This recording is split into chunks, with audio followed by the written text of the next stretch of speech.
You're good? Well, I'll call the first part of this meeting to order, and this is for the opening of the community crossing paving bids.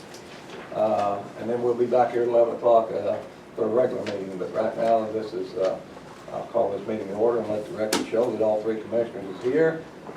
The auditor is here. County Highway Superintendent is here.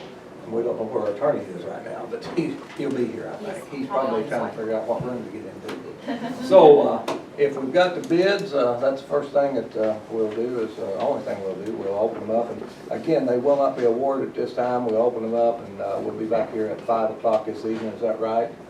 To award the community crossing paving bids for anybody's here. And so that will give us time to go over the bids, and I think that's what it's set up. So, where is it? Right here's the bids. Okay. Come over here and sit closer to me. And Bob, may I add, at 5 o'clock, we'll be back in the commissioner's room, Yes, we'll okay? be back There, upstairs. we'll be upstairs. Mr. Houston, come on up. You're by Bob. Come to this mayhem. I had to improvise. Come right in, Right man. there. What's your report? Don't take mine. This is Temple. Damn. Took my pocket knife at the door. Feel pretty good about that. Both seconds to the side, do you feel good about that now? All right. And Jill, you'll have to look through this. And, this ain't for the community council, was it? You look at it, see, I think that might be. Is anybody from Temple and Temple here? They don't think so accurate. Don't think about it. Then they didn't do it. Yeah, you can look at that and see. That's it. Yeah. Strategy, right? So they didn't do it. Okay, all right. Is it open?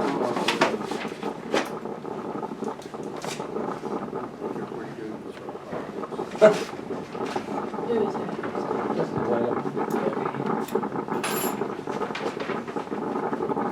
This is William Pumpkin Company right here. If everything's in order here.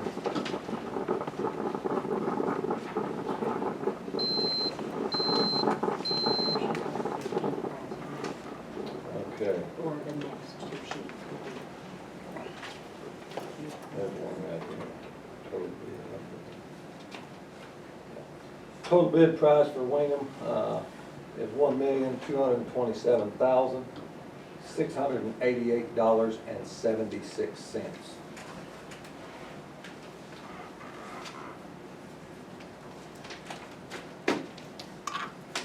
Will you be reading each road? We can tonight. We can tonight. We'll do a spreadsheet and we'll in, but we'll just read the total bids at this point.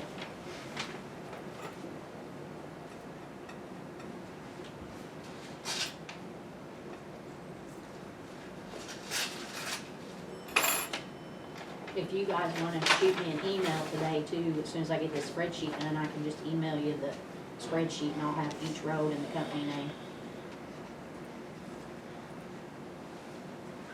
Who you got? Oh, I'm sorry, this is All-Star Paving.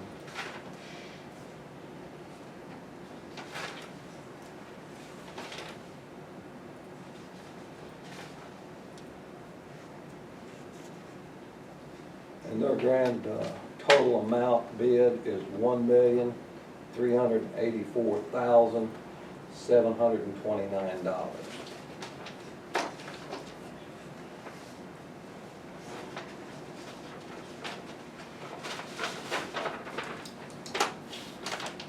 This here is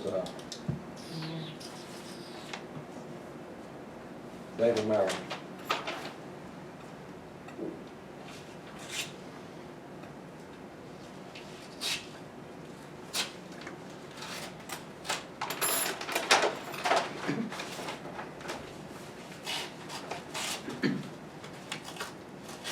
Grand total of their bid is $1,237,729.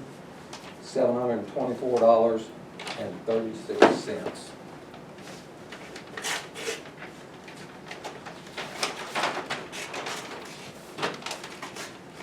E&B paving.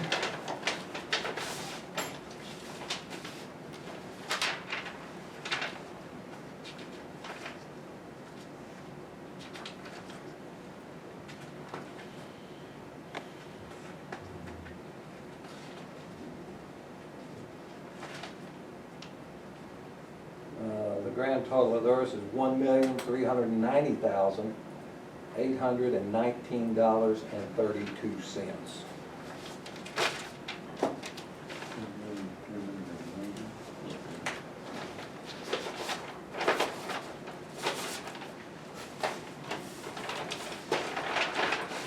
And this here is MAC Construction.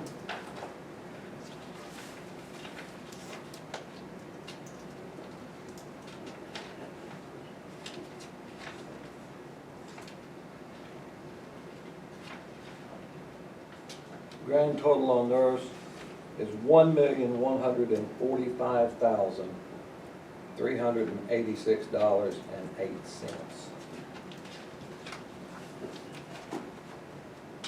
Is there any company here that we did not read your bid off? Just because we have annual bids and these bids due at the same time, and I went through this box twice, but I just want to make sure that there's not a company here that we didn't read off. Did you read off Temple? Was there a bid from Temple at the beginning? No, we did There- not. There's a bid for aggregate, but we didn't see one Let for me double community check. crossing. Let's double check, make sure that we didn't miss one here. I'm not with them, I'm just asking. I know, but I just want to be sure.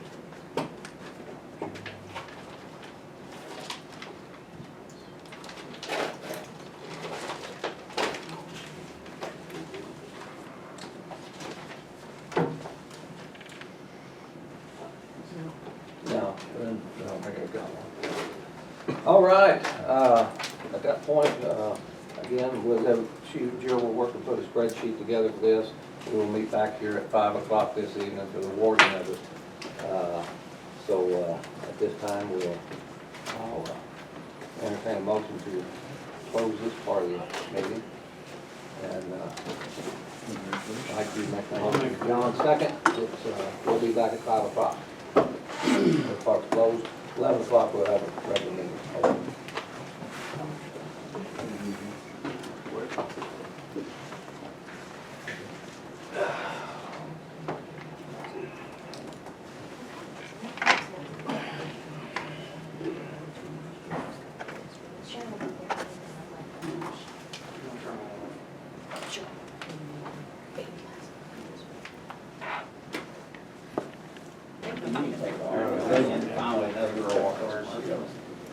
Want to get it counting. Okay, we got a timer. All right, I'll call this meeting to order, and, okay, hang on.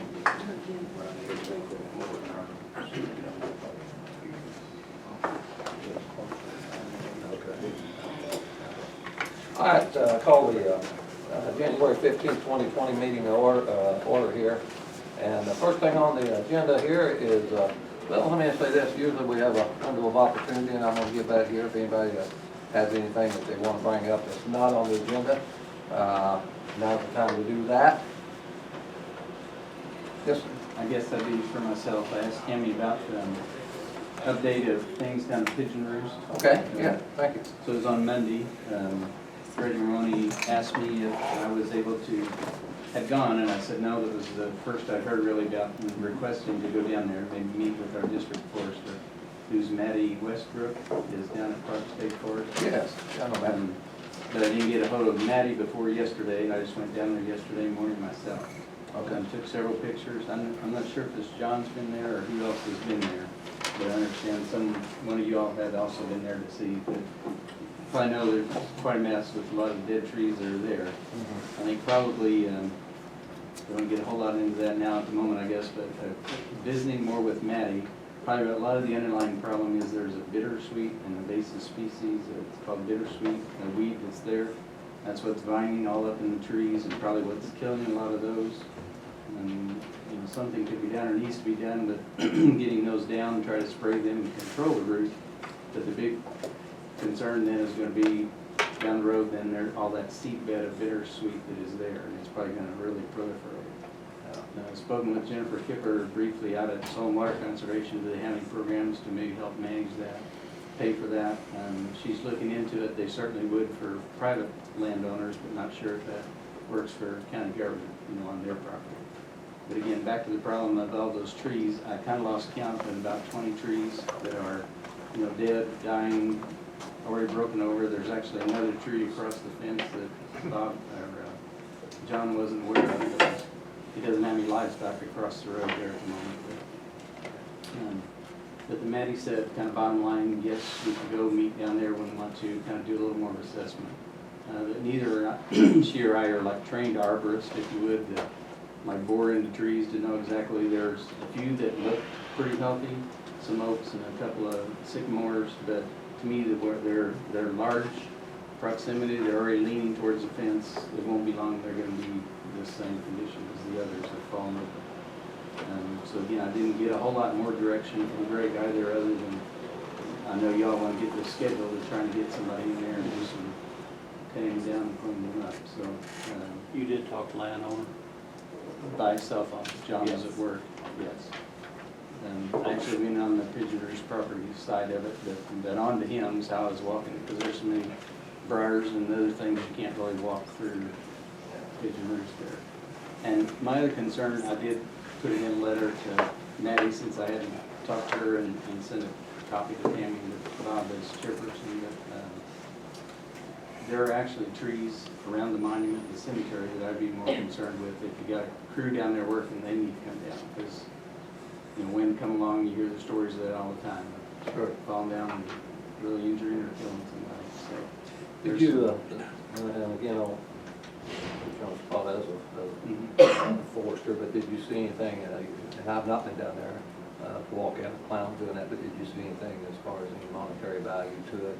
Or There could be, and I talked to Maddie about that, because that's what I told her, I went and asked her mayor. She said, really, you gotta be talking probably a block of 50 trees to get a logger that's interested in coming in there, getting their equipment, getting set up. She said, and like I mentioned, the big oak, I thought would be good, and she said it's only 50 cents a board foot. Yeah, the maple's even more expensive, or more valuable than that.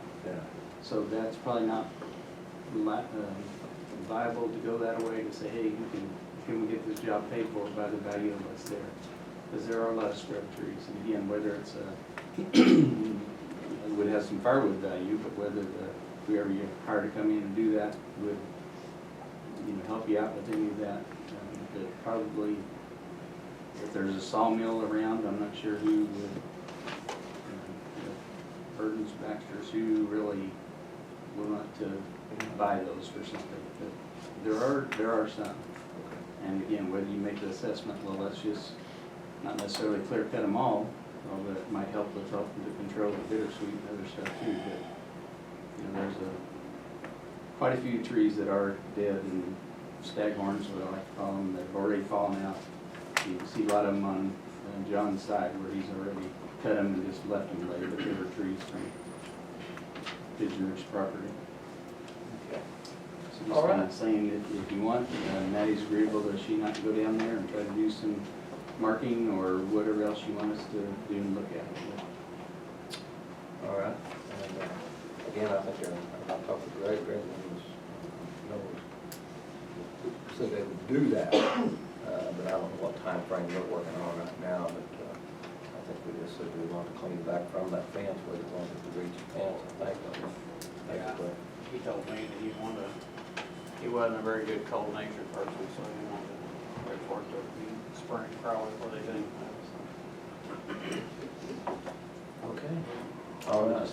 Give me some other directions or. We'll kick it around, let you know. Thank you. Thanks. Thank you, Tom.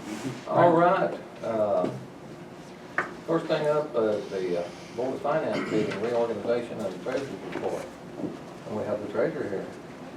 Come on up.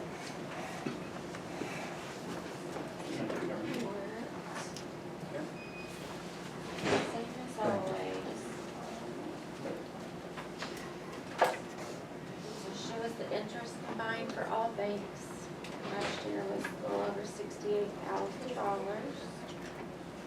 we're still with the collection services, which cost the county $0. The amount collected for last year was over 21,000. I hired him in 2014. Total collected over 146,000. That's collected over purchased property. We still do collection sites at New Wash, Stockyards, West Banco. Unfortunately, we will be getting a new tax bill this year. Yeah, we have no control over that because they are no longer printing bills for any of the counties in Indiana. So I am going to go tour L&D printing in New Albany tomorrow. So hopefully it's around the same cost as Worrell, which is around $9,000. So we'll see about that. So they're both come at the same time, is that what you're saying? Or you're not, I missed that part that you just said on the tax bill. Are they not gonna mail out a tax bill? Or are you gonna They're mail? not printing them at all. They're not printing them at all. So we have to get a new tax bill this year. Hopefully. And I know I'm never be upset about that. Taxpayers are. Okay. But I have no control over that. So try to keep it same format as possible. Okay. We'll go out tomorrow. So back to that, you're saying that the form is changing? The printing company is no. So the printing company that's printing the forms is not printing them anymore? At all. So we need so what you're saying is we need a different printing company to print the forms? Okay. It's not that we're not sending a tax bill or? No, right. It's just Yes. the supplier is Yes. changing? Okay. Other than that, that's the only change. Now, if I'm reading this right, 2019, we made $68,000, 17 in interest Interest, yeah. on your investments, or on our money been. That looks like it's up quite a bit, is that Yep. correct? From last year, yeah. Well, good. And then on the next page just shows as of December 31st, what each bank and the balances and the total bank balance as of December 31st. And that's what we've got in each one of these banks.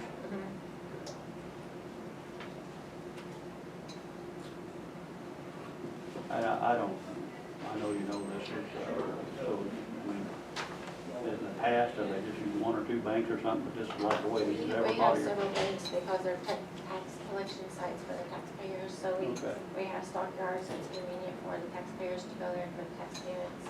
So we have New Wash, so whoever, things with New Wash, they can just transfer their money from that account to, yeah. Makes it easier for the Mhm. citizens. Yeah, for the Yeah. taxpayer. Okay.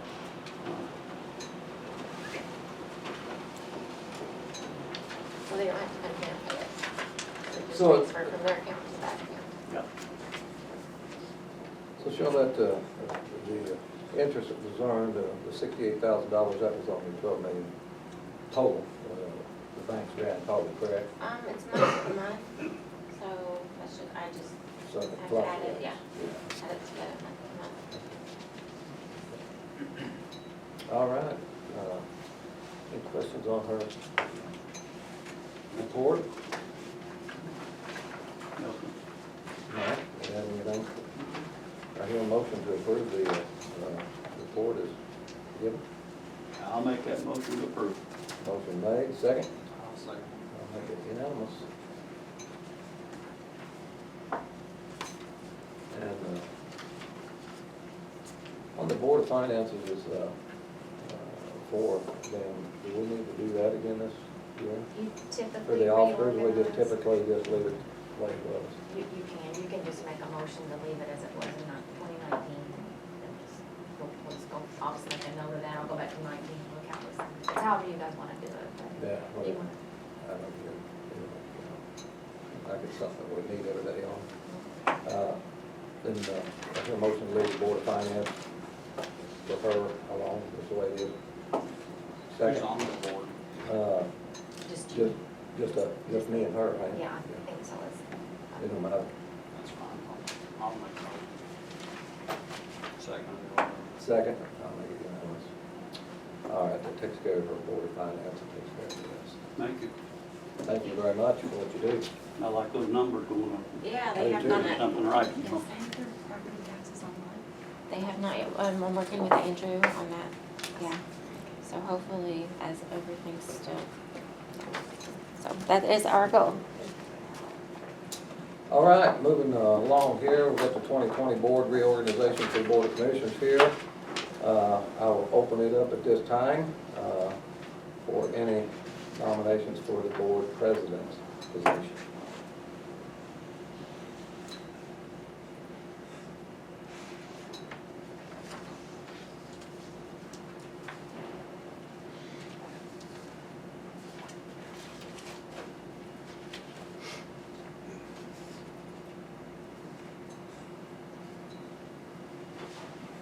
Nobody want to be president?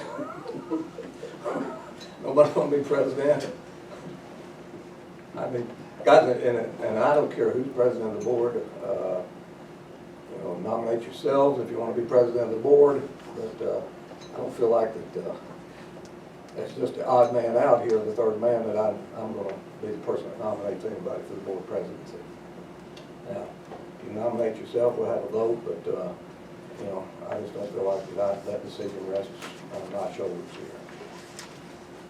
Well, as the debacle that happened, in my opinion, the debacle that happened last year, I'm not gonna nominate anybody, so it's up to you guys. Me either. I would assume if there's no nominations, it stays as is, doesn't it?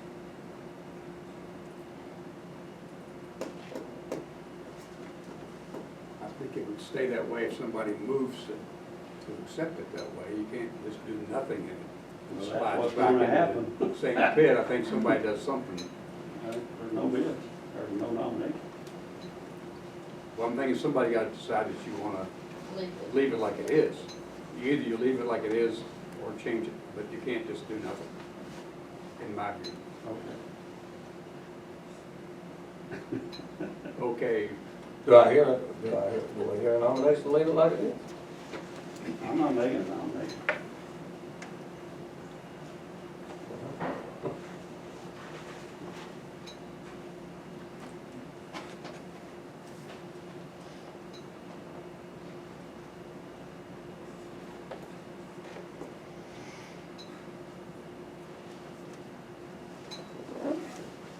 I hear the chirping.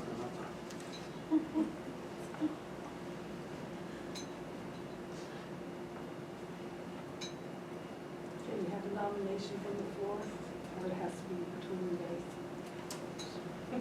Yeah. I suppose you can make one.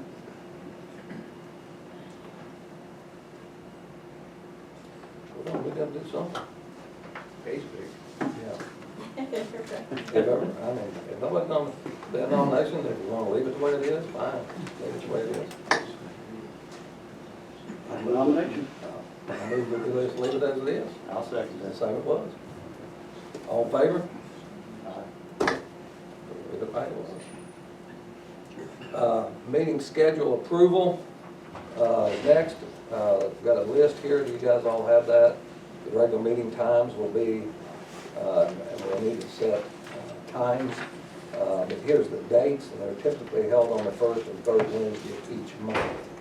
So, as you can see, the first one here is January 15th, and then we leave them at that. On the times, again, we can decide, but I would like, I think, to see the times go back to the mornings and I'll give you my rationale on that, is that we have a lot of people that have to come, and with everything being videotaped now, with our workers who have to come back after work, we've got elected officials that have to come back after, if they're going to their meetings. And again, I think it would be, I guess, better for department heads, if they have a meeting, that they would not have to come into work and then go home, come back, like, I know county highway, I know, health department, I know a lot of them, that's that's taken away from their families and their evenings, and when we typically could do that over back in the mornings. And I feel like it's probably what I would like to do, but now that's just a one-person's opinion, so we'll decide that. Decide. Bob, Yes, sir. before you went to the evenings, there was no filming. So anybody who wanted to come to a meeting and had a job had to take off work. So Sure. I was in favor of going to the evenings. But now that you put this on the internet, I agree. I think going back to the morning meeting makes a lot more sense. Thank you. And there may be a day for that, but personally for me right now, not. Just quite simply because we're going to end up doing more of this kind of stuff. And this is not appropriate for as I'm concerned. And if we're asking, I don't even know if that's been brought up to change the date, but I'm for leaving that as is, at least for the immediate future, so we can figure out where we're going to put the courts at and all that. So I'm staying for 5 o'clock, if that's. Well, my whole deal here is that I actually have a full-time job, and it's, you know, so I actually was in favor of the 5 o'clock for the fact that, and there's times, I mean, you see me checking my phone, I mean, I'm getting emails or phone calls or whatever, so, and I know that's on me, but as far as videotaping a meeting, still doesn't give the public an opportunity to speak, and if they're working, even though they have to take off, it still doesn't give them an opportunity to speak. I mean, I understand the inconvenience for people to come back to a meeting at, you know, they get off work at 4, 4:30, and come back at 5, or hang around until 5 or whatever, but I also see, I was thinking about this on the way in, is that I used to see a lot of people in the commissioners' meetings, that people that worked in this building and in those meetings, and I wondered, why are you doing here during office hours? Who's covering your space, or what's going on? Because a lot of them weren't on the agenda or anything else. And now, since we moved it to 5, you don't see those people, so it's almost like, you know, it's just a place to hang out. But and wrong or right, but that's my opinion. But I'm like John. I think for me, 5 o'clock works better for me, and I'm talking about me only. So that's. And there may be a date I'll change, maybe next year, but until we find more space in the courthouse, I got a problem with it daytime. And not to mention, here at 5 o'clock, it's quite a few cars not on the square. From day one here, I've had a concern about parking on the square. I don't know how many rest of you, but I had to drive around the square 2 or 3 times sometimes to find a place to park today, especially when we're going or other business going and the court's going. It's packed. There's no place to go, and I worry about that for the merchants. But as far as the video goes, I think it does make it more accessible to all the public, but not at the time of the meeting. Something they can watch later and be kept up on. And to be honest with you, at 5 o'clock, I haven't seen any real significant difference on the amount of people that shows up. It just hasn't seemed like to me. I don't know, it just doesn't seem to. The people's going to come, seems like whether it's 10 in the morning or 5 in the evening. And so one of the real purposes of 5 o'clock, I thought, was to make it more open. Doesn't seem to make a lot of difference, I don't think. Maybe some people would disagree with me on that. So if they're not going to come, they can at least see it on a video, so they can know what we're doing. But my big thing right now is I don't want any more days where we're down here and getting run out basically of our own courtroom, our own commissioner room. Get out. We own this place, and that's what I feel like happened. So I can see this happening again and again if we do it at 10:30 in the morning from next year. So until we get this whole basement figured out, what we're going to do for our magistrate court and move extension office and get all this done. But right now, no, 5 o'clock is fine for me. All right, then I will ask that, may I have somebody put that in the form of a motion to keep the first and third Wednesday of each month and the same times then? Is that what the? What if we don't make a motion? I'll make that motion, what you just said. And do I hear a second on that? All right, and I still believe that, I'm gonna stick to my guns, I think it should be back in the morning, but, again, I'm just one of three, and, I can live with that, so I'll put that down as a 2-1 vote on that. Okay, I'll make it work, I mean, it's not that it won't work, I'm trying to think about everybody else. All right, next up is the Cease Grant Awards. We're gonna get to the fun stuff now, ain't we? And, so, on the grant, do I have anything on that, Tammy, here? Lori has. Lori's got it? Yeah, Come on, I up, only Lori. made one Well, copy, so If you- sorry This about is- that. We apologize for this morning. I'm gonna go with John. We did not know that the magistrate is using the room upstairs, so that's, we do apologize for where. You're right around the camera. Oh, I'm Maybe sorry, didn't know Just that maybe was- over here. I can see it. What all do I need to share? I'm not sure how far. I would share a list of award Okay. recipients Okay. and the amount. Amounts. And Okay. then they can approve them as a Yeah, block. okay, great, okay. So, the amount deposited into the drug-free community, and I'll give you this copy. Okay. And if you wanna make copies for them so they can have it. The amount deposited into the Drug-Free Communities Fund during the most recent complete calendar year, which was 2019, per the Scott County Auditor. The Scott County Auditor's Office deposited $23,175.77 into the LCC's Drug-Free Community Fund from fees collected during the calendar year 2019. $4,300.74 was returned as unused grant funding by the end of 2019. I understand there might be a little more coming in, around 275 from District 2, but I don't think it's been in yet, so we'll have to use that money for next year. Once combined, $27,476.51 is the total amount available for programs and administrative costs for the 2020 calendar year. $4,000 was approved by CEASE for CEASE administrative costs, leaving $23,476.51 available for the upcoming year for grant programming. So the grant committee decided on the following. First area is prevention education. And I'm not gonna read each of these because it's a long paragraph, but Just Say No, Scott District 2, Just Say No, it's a 4th and 5th grade prevention education club, requested $600, they were granted $600. The Empower Youth Coalition, for the purposes of putting on the Amazing Shake, in collaboration with Scottsburg Middle School, we're collaborating with Casey, almost called her Casey Tobias, Casey Coomer. They requested $1189.50, they were granted $1189. That's $1,189.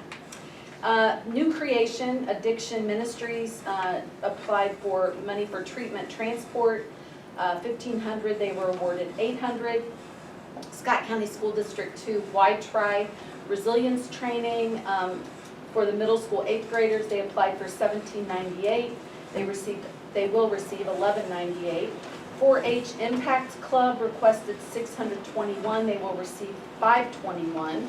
The Scott County Thrive Recovery Community Organization requested grant for peer recovery coach training and education in the amount of $4139. They will receive $3517. The Scott County Youth Football League did not align their grant with prevention and education in our comprehensive community plan, i.e. they just wanted money for equipment and sponsorship. And we make sure that they have to align their objectives with the coalition. So they asked for $2,000, but were awarded $0. Centerstone Substance Use Referral Program requested $5806. They will be granted $2,400. LifeSpring Health Systems Jail Substance Abuse Program requested $4,500. They recommend they be granted $4,500. LifeSpring Health Systems ACEs Survey Follow-Up.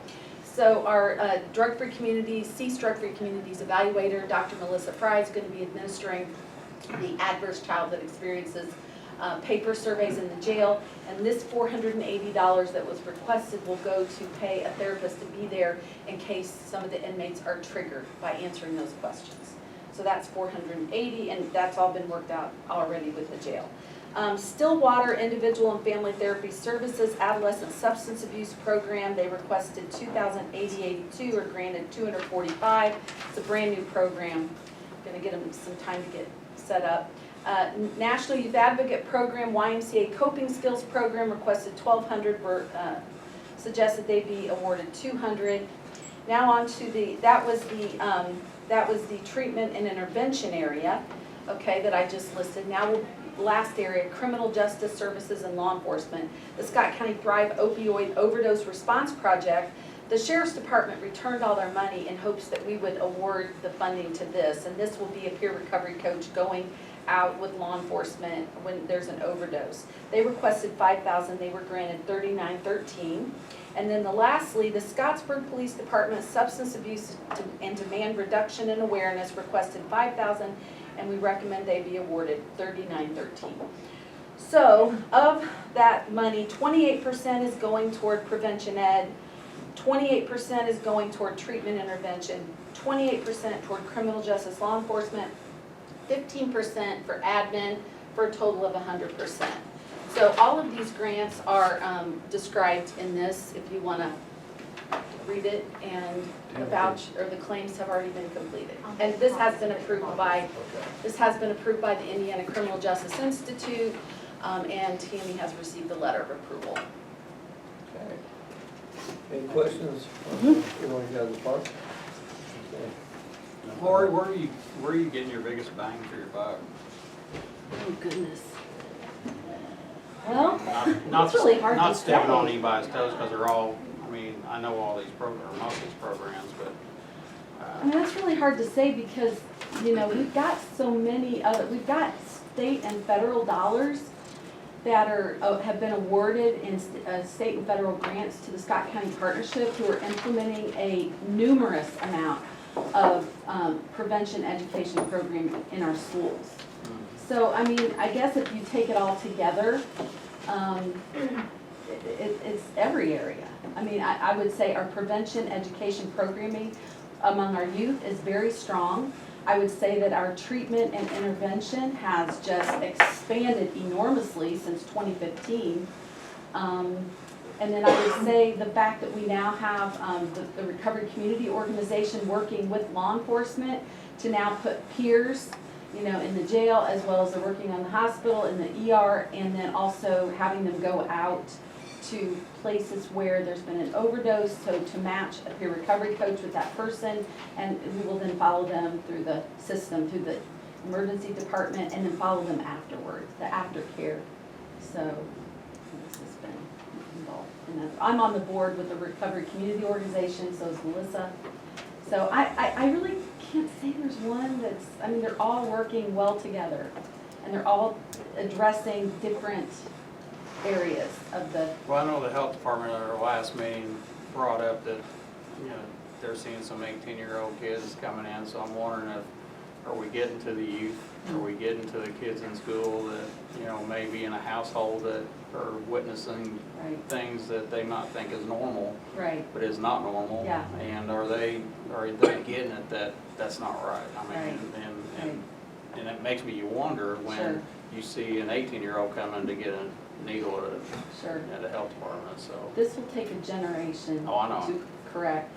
And, Or more. And, yeah. Yeah. And I also believe that the fact that we're addressing the adverse childhood experiences and trauma of our youth and adults, it will help as well. We are trying to become a trauma-informed county.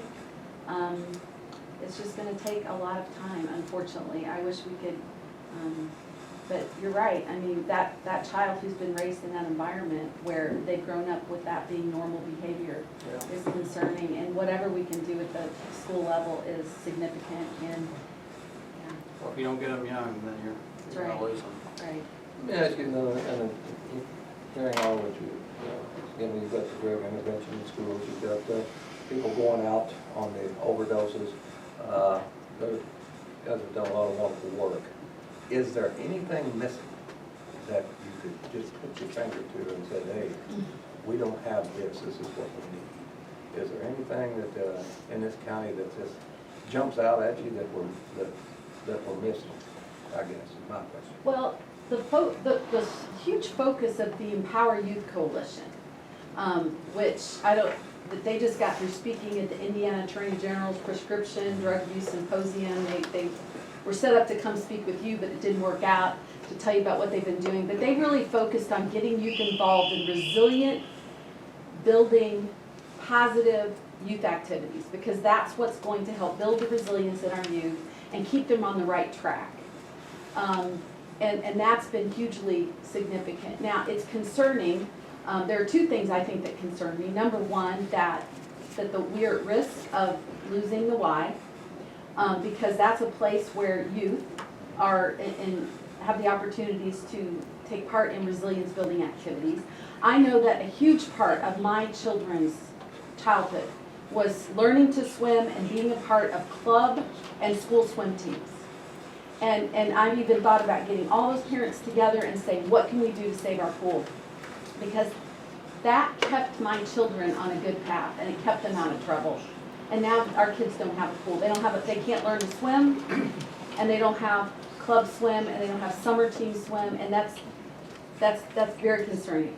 My second concern is the fact that we have tried for a very long time, and we've actually even put it into our Drug-Free Communities 12-month action plan, that we want to get more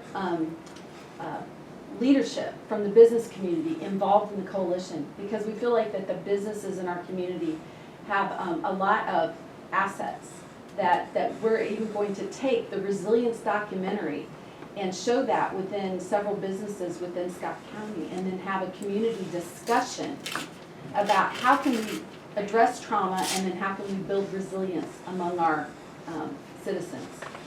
So those are two things that we are really putting a lot of focus on. Involving the business community, the chamber, in what we're doing and getting their input and feedback and suggestions. And then, of course, the youth.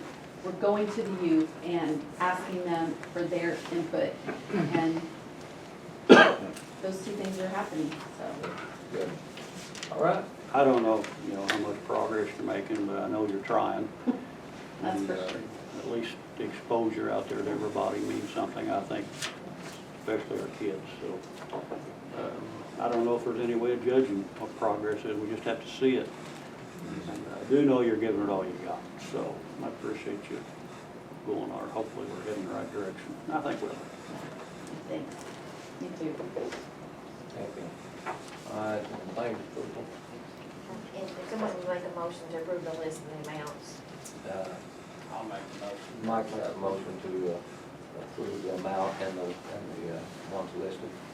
For on that, you mean? Oh, yes. Yeah. Second. I'll make it unanimous. Yeah. May I have that, John? I can And make you'll copies. make a copy for anybody wants one. I'll make copies of them. Okay, I'll scan them. You didn't jump to the file over there. No. You sure? No? He likes me. I know he does. We're cutting enough trees down there. All right. And we have, up next, we have a sheriff's grant application request. And Jerry wasn't able to be here, but this was approved by council yesterday. You got it in your meeting packet.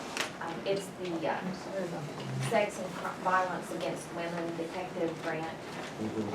And council did approve that yesterday, as you can see, on that form. So you just requesting that that grant be approved again. I'm all for that, I'm just curious, where's the grant from? Indiana Criminal Justice Institute. In the amount of $76,600. And it's a 75-25 at this point in time, I think. 25. That's with benefits and everything. What do you need? I just need a motion to approve. I'll make a motion to approve. I have one question. Okay. Before we do that. This is for, Shot nurse position. okay. Also, I guess I got a question. If she's a merited deputy now, and this grant goes away, how are we gonna fund that? I can just tell you my experience is she would stay and the last person hired would be the one to go if something happened.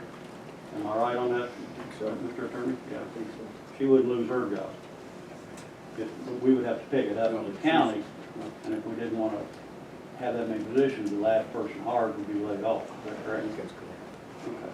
But a lot of the grants like that require you to keep them so many, like 2 or 3 years after Well, the we would grant be. goes But away. she's a merit employee. And we would be, Right, but you're letting somebody go.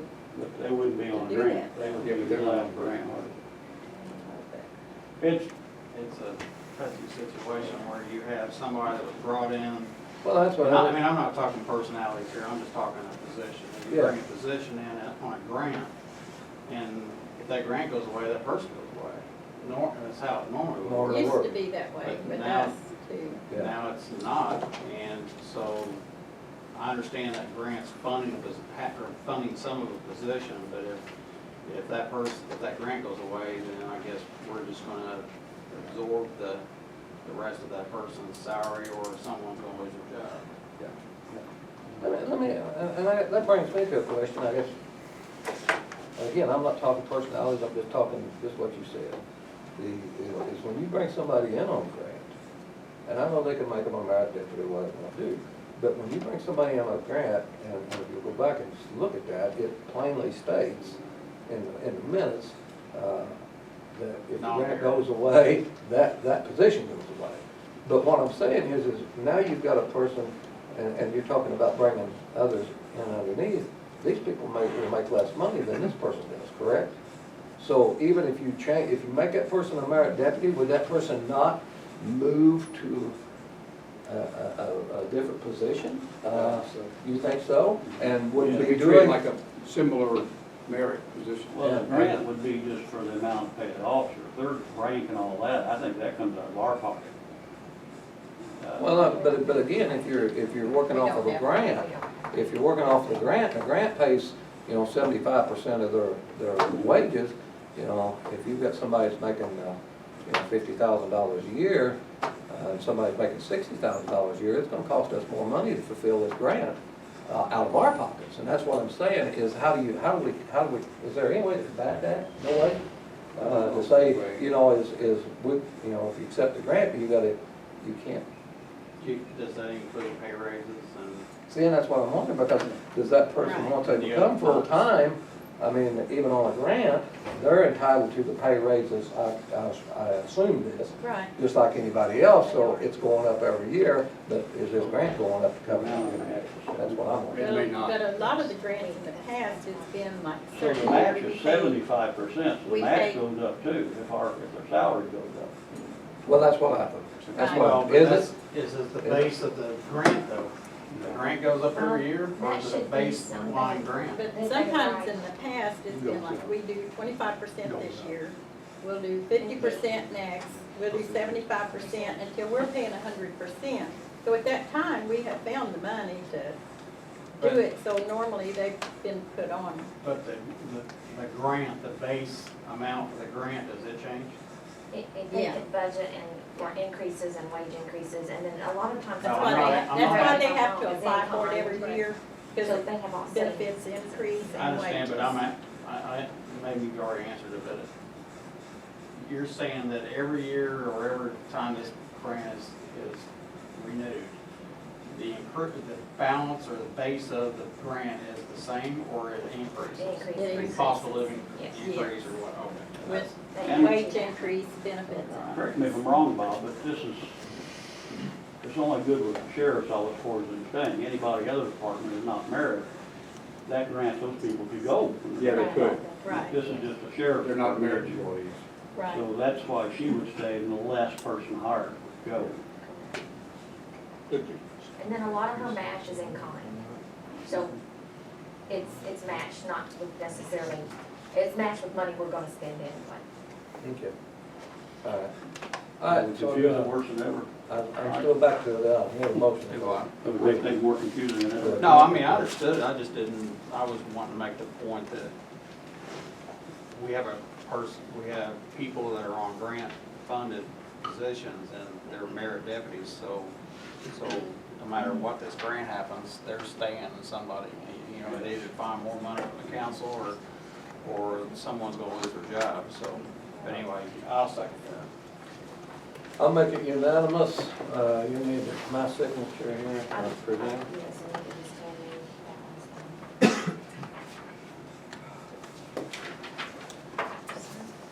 one's All right, and the next thing is, the Mid-America Dental, Portable Dental Services Contract. This was given to me. Jerry has looked it over and he's signed on this, agreeing to the terms. This is a November 19 to October 20.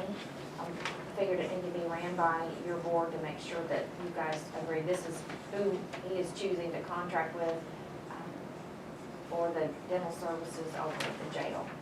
Who do they have now? Isn't the same, it's the same group. It's just a renewal basically. Yeah.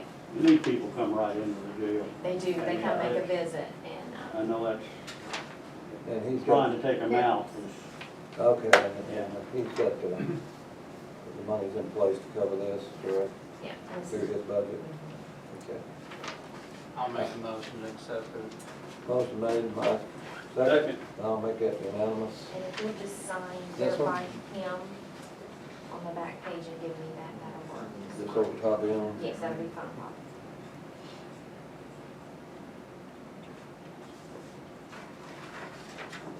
Okay. Coming your way, airmail. Very good, I like that. All right, Plan Commission report. Now, somewhere around here, we have to find money. You can say here. Watch the cord.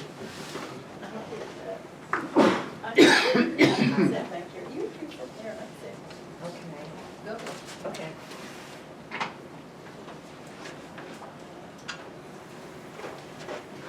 We've got a couple of things. Number one, I wanted to let you all know that both the Board of Zoning Appeals and the Planning Commission have already met. They met last Wednesday night, and no one wanted to drop off. So therefore, we went ahead and reorganized, keeping our same officers on both the Board of Zoning Appeals and on the Planning Commission. And I apologize for doing that, but since I know you have some difficulty, it seems like each year, getting people to do appointments, we ran with it. You think good? Well, county council appointed for second. Yeah. So, and then we have, I believe I gave the monthly report for December of 2019. Let me interrupt you. Sir. So should the minutes reflect that the commissioners approved that? They should, Because and we've got a board appointment. Because we still have the board still has an appointment at least and has Exactly. some responsibility, so the planning commission does not appoint itself. who are So our. basically, they're willing to Oh, serve, the, so I am. we don't Yeah, have, okay. so they wanna go ahead and break and take a motion off this board appointment right now, where they can approve who they recommend.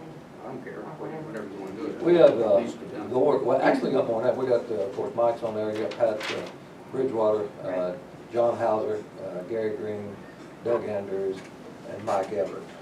Is Mike, he's. And then He's you still also He's have still the here, right? surveyor Yeah. I'll talk to you Uh, about that. and Tom Springston. Well, okay, we don't have Tom on here. Their statute. Well, They're They're statutory, statutory. okay, that's reasonable. So, and we can break from that, from, Donnie and Ritchie was with council. Yes. Donnie is the council's appointment. So, And we don't want to lose him. He shows up every and what about on the Board of Zoning Appeals here, we've got Gary Green, Jared Sarwin, and Bill Banner, is that correct? Those are your. Yes. Sounds like we would get this over with. Yeah. Is, are you, while we've got her here, do we want, I'm for leaving it as is if you want to. Are you okay with that? Then I'll entertain a motion to leave it as is, for the Board of Zoning Appeals and the Area Plan Commission. Is that okay? Yes. Mike made that motion, and John second, I'll make it unanimous. Appreciate that, sir. Yes, he does. Now, you're talking zoning and both? And Board of Zoning Appeals for our members, Okay. okay? Yes.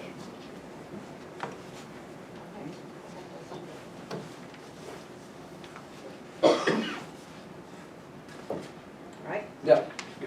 We have our annual report here. I have 4 copies. You don't get one.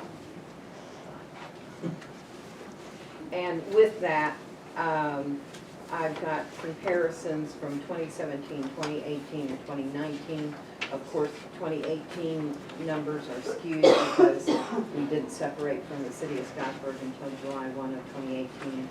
So even though we had more permits issued in 2018, we had more money brought in 2019.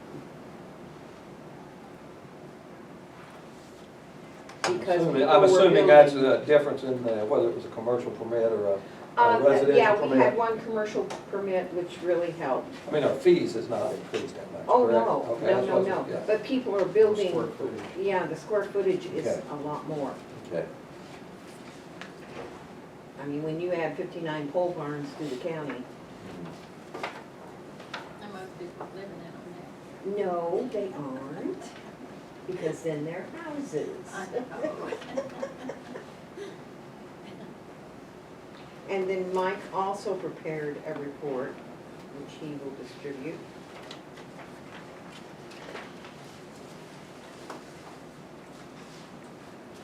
I gave you all one at the last meeting, just giving you an update on how many permits that were open for 2018, 2019. From that time, I was on 12/12, so from that time till now, in 2018, we only have four permits open right now, 52 I closed out. We had 83 in 2019. Now there's only 66 open. I closed 17 of those out, which is a total of 69 closed out. And then right now in 2020, we actually have 4 permits now open. But at that time, we only had 2, so.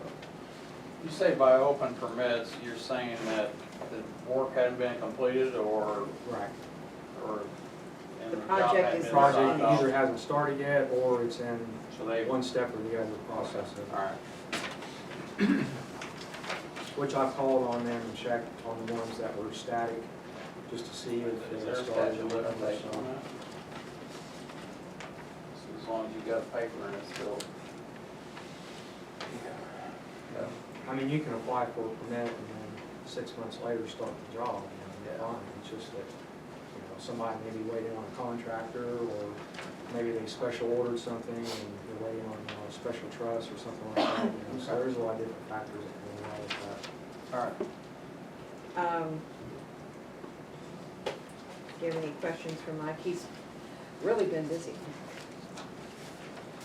I guess my biggest question is on this, what is our, I guess,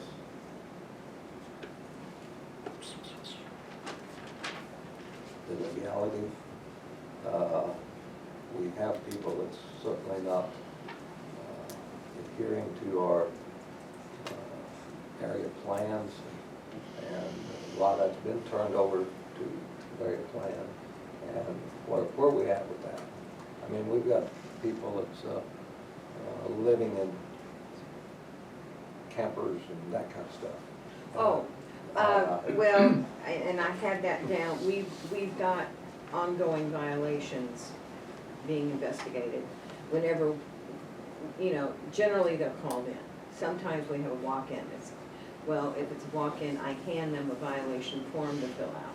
If it's a call-in, I try to get the information as much as possible from the caller, as well as their contact information. And then I fill out the violation form, hand it over to Mike, he goes out, takes photos from the road. Sure. Yeah, and then we go on from there. I've got at least 8 letters that I need to send out this week. Okay.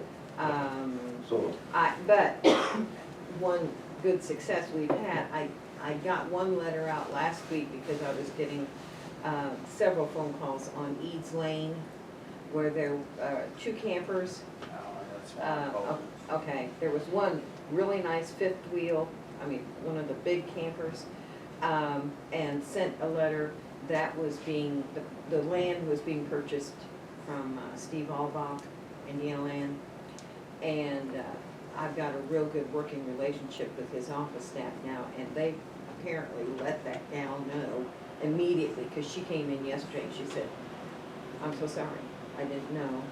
She said, I'm only living there occasionally, You talking about the fifth wheel? the fifth wheel, It's been the there nice since- one. It's been there since September, so. Yeah, well, she's been using it, but she's been using it off and on. So I take it there's no septic there?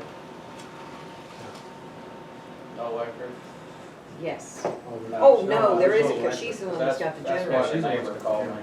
Yeah, The generator's running 24 hours a day, so. yeah, well, that's kind of. Well, I guess that's exaggeration. one of the questions, on the question with that is, and I'm glad that's taken care of itself, or. It Yeah, I generally, guess my yeah. question is, when I see this, and I'm like Mike, when you see an open-ended permit, basically is what I'm hearing here, there's no, so, you know, and I understand, you know, and certainly don't have a problem with temporary status. There's people have cars or house burn, they need to move into a camper until they can Right. get a new, I understand all that. And I, And we do too. never, while the new construction's going on, whatever, but is that open-ended, once they do that, or, I mean, once they get a, No, okay, that's, because that's what I'm seeing here. we've got one family that was living in a camper. I'm gonna have to send Mike out there to see how that all is going on, because they were rebuilding their home. Well, as an area plan member, I mean, what the board looks at is that, and we've discussed it, and we're trying to get some information from other counties that are on these mini homes or small homes or whatever, is that, and you know as well as I do, and I've seen them, and I've reported them, but you got people living in sheds. I mean, and some of these sheds are, you know, 8 foot by 20-some foot, I mean, but, and they've got a complete house set up in them, I mean, but how do you prove it? Well, no, you can easily prove it, but the point of it is how do you monitor that, or how do you police it? I mean, how do you tell them you can't, or we need to maybe change some ordinances? See, and that's what I wanted. And that's what I asked about other counties, of what is Clark and Washington, and what are you doing about these situations? Because it's not just happening here, it's happening elsewhere. But Well, that same general procedure is followed by the other counties as well. Someone reports it, or Yeah. we would happen to see it, Mike's seen several. Yeah. Um, Non-reported ones. I mean, I could, Yeah. I've been from one end of the county all the way around, and I could take hundreds and hundreds of photos of people living in campers, or somebody will move a house trailer in, they don't move the old one out, it's sitting next to it.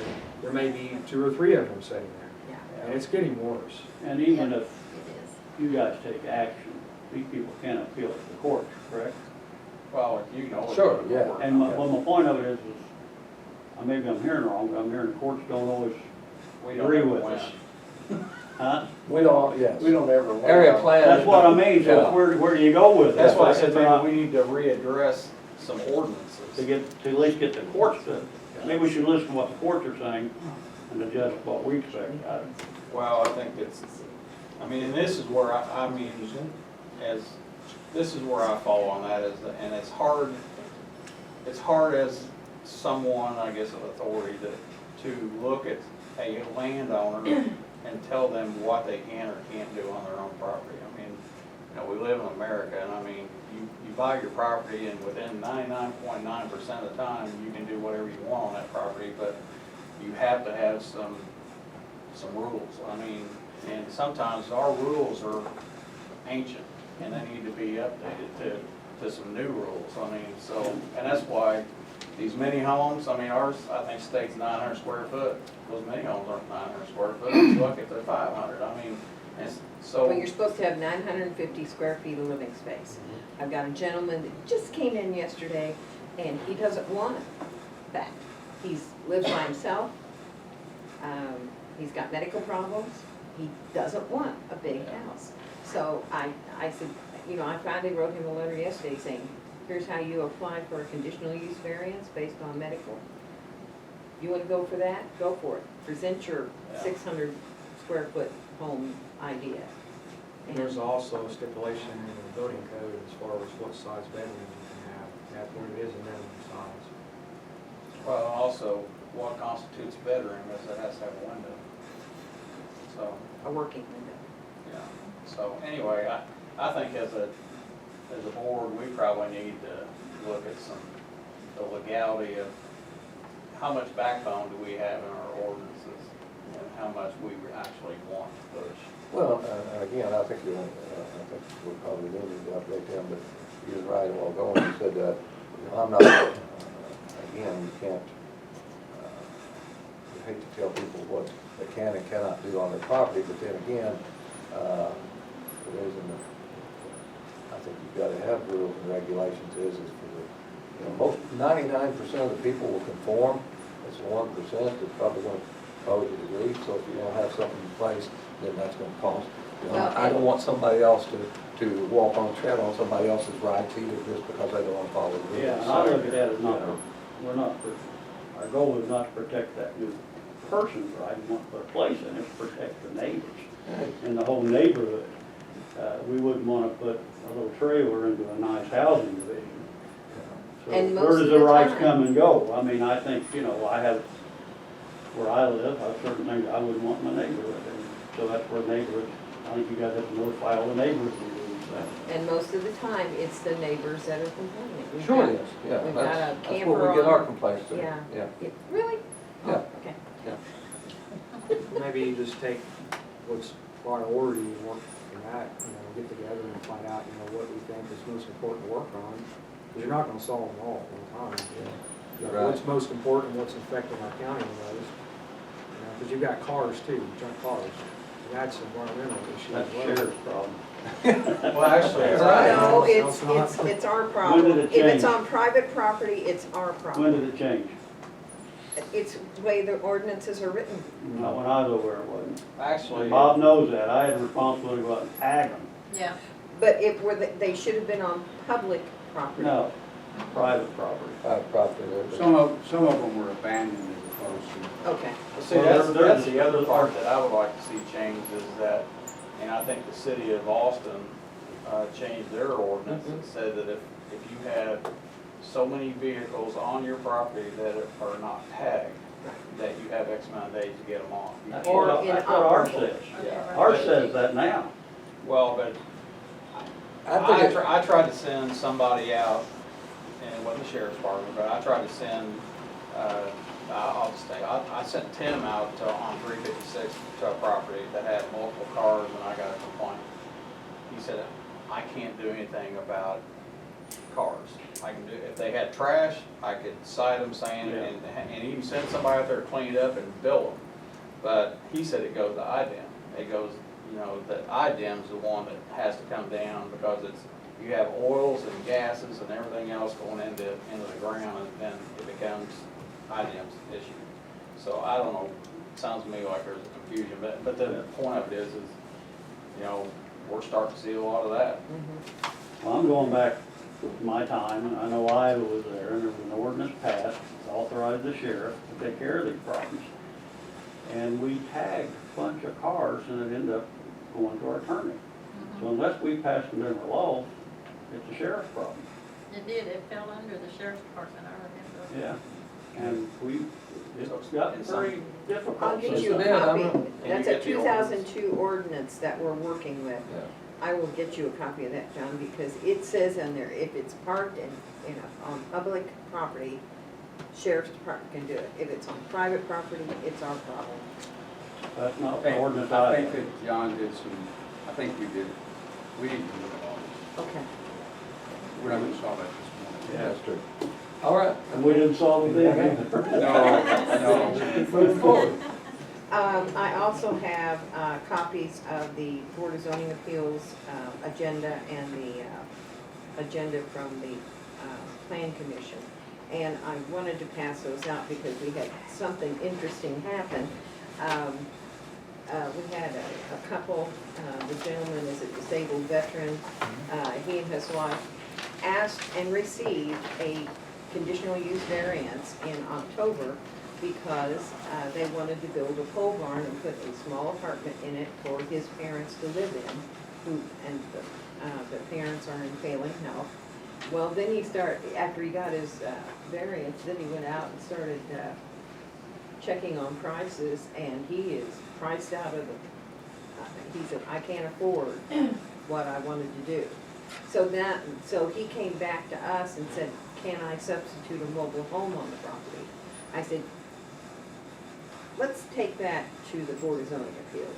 So we did, and they considered it, and they said, you know, all we did was give him a conditional use. We don't really care how he meets that conditional use, as long as he realizes it is temporary. And once the need for whatever, the pole barn or the mobile home is, expires, the conditional use will also expire. And so they went ahead and voted and said, sure, you can go mobile home in there. So that's, you know, it's got a little map and shows where they're planning on putting the mobile home and. Possible lake. Yes. Yes. But, good people, I'm sure they'll make it attractive as possible. He says his mother complains a lot, so that it will be attractive. And they went through the proper ways of doing everything that a lot of Yeah. people don't. You know, Yeah, I a saw lot a of word people there for that, you know. So, you know, he hasn't come back for any other permit except for permission to change his plan. And he's got that.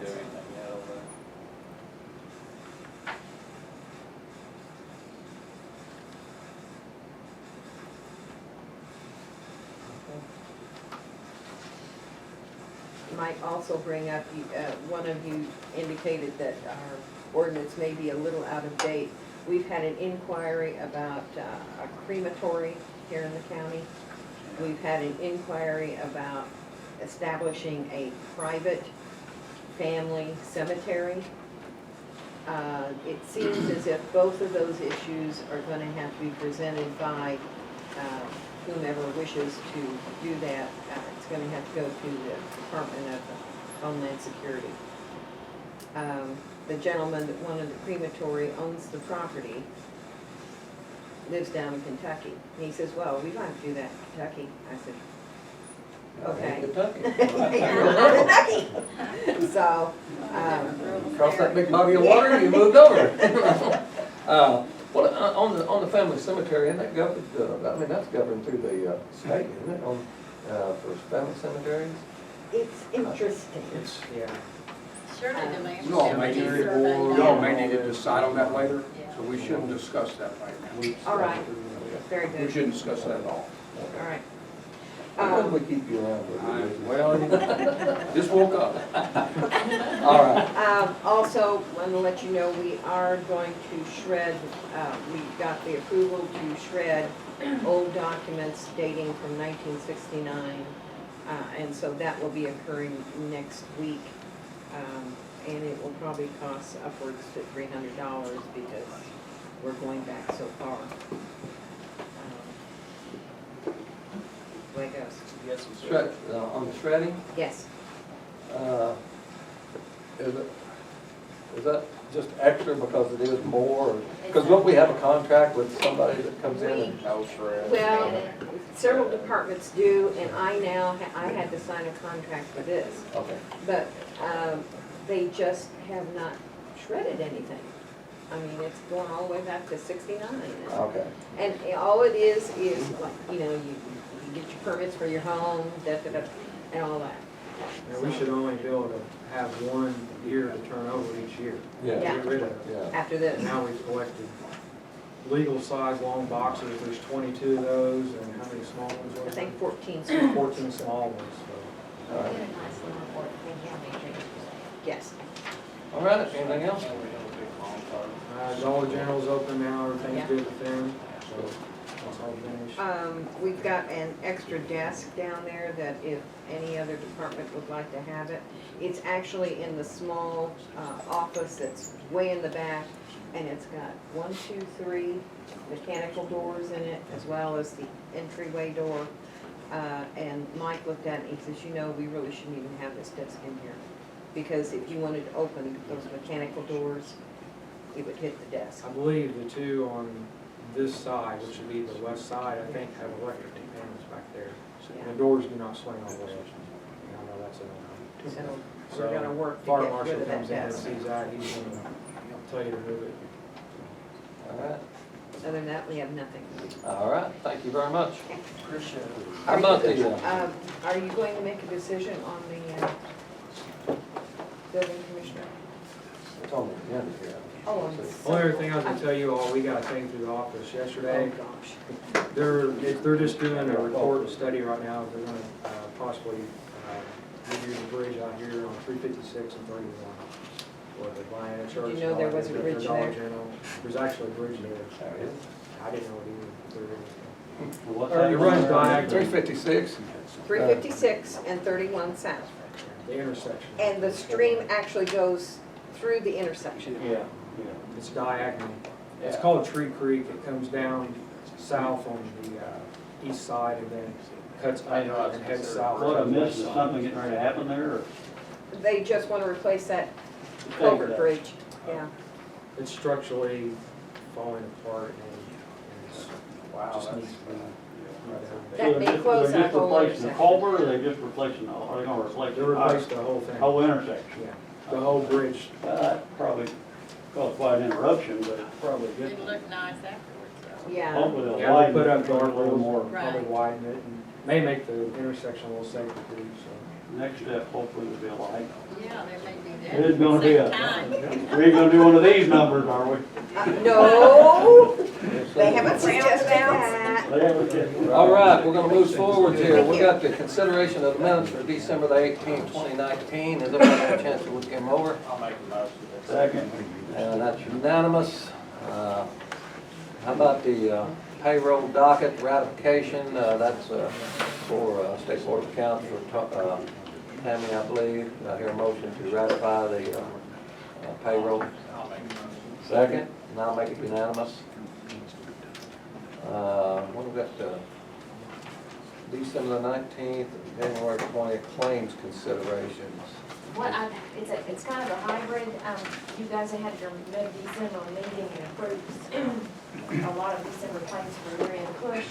So we had a little bit of claims left from December of 19, a few from January that had to be pushed out, and you've got a very shortened docket right there in front of you. It's not even put together. See where that green little tab is right Yes. there? And I think Mandy, she went ahead and emailed you guys that list and everything, just like we would normally Yeah. get. And that's just, I hear a then motion. you'll have January claims again. Second. What, I missed something. She emailed this, did you get these, the claims? Then it's ones that was striped in between the January and December. I got you. And I looked it over and Make then a motion. Mike did. yes. Second.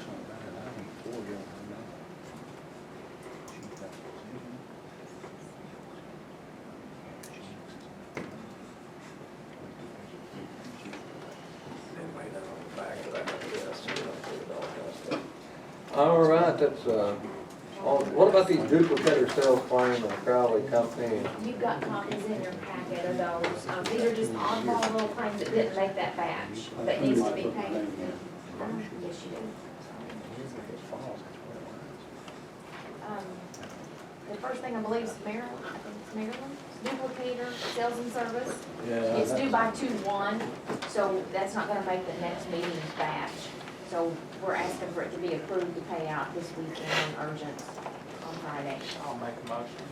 I'll second it. Unanimous, Thank you. and that's, Duplicator sales. where is it? Carolina? 11:30.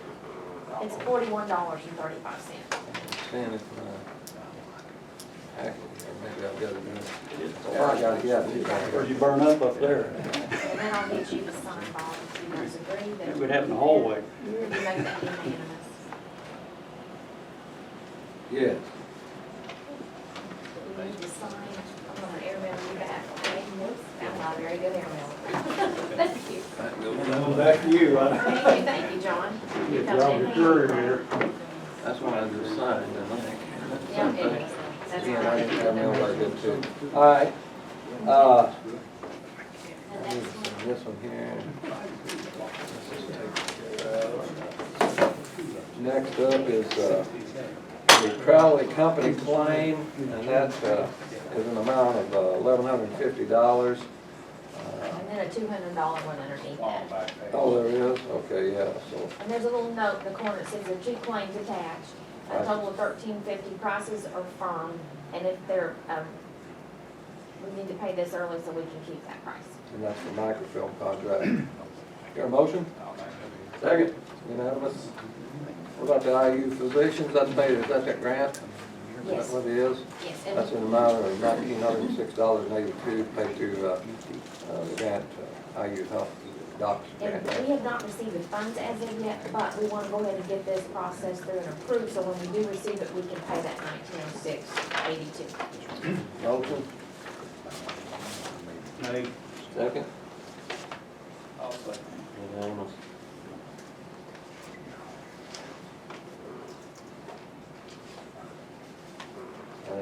Just that it's fine. These two fine. Yeah. Madeline. Thank Two you. of them. All right, that takes care of that. The next thing up is the building inspector's position. Everybody comfortable? You gotta open it up for a motion, or for whatever, and, you I'll know, make a- discussion or whatever. Well, like I said, I think we did some interviews, 3 candidates, and I was down to 2 people, and I think either way, we'd be all right. 2 good people, but I'm gonna make a motion to accept Mike Dickerson as the building inspector position. So it's, like I said, I think we had 2 good local people that were high quality people, so. And I mean, all the candidates were good, I'm not saying that, but we had 2 that were builders and worked in the profession, so. All right, motion is noted here. Gonna open it up for discussion here. Any discussion on that? The only thing that I'm going to say here is, we wound up with 3 applicants at the end, and I think it was very good, all 3 of them was.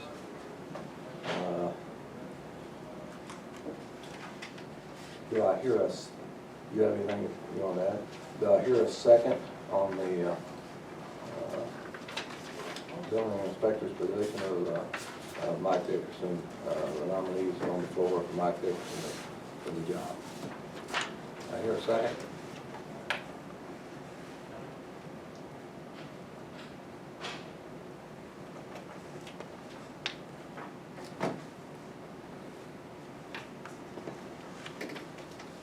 With that being said, we would like a second. Do I hear any other nominations? Yeah. I did my own personal investigation, did a lot of phone calls about all the candidates, did a lot of background checks, and I agree that it's been done well. I believe any of the 3 could do a good job, but just my personal opinion, Ben Petty is the most qualified.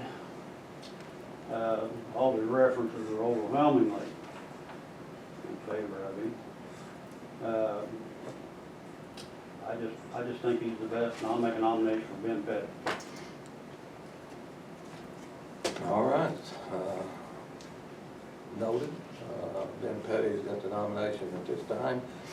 I'll open it up for any discussion on this, comments, whatever.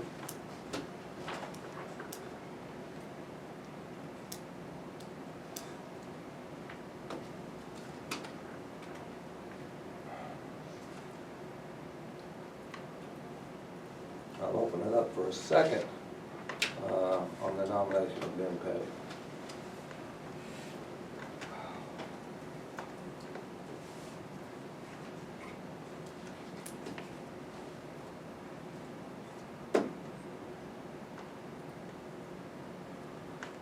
Well, looks like we kind of have a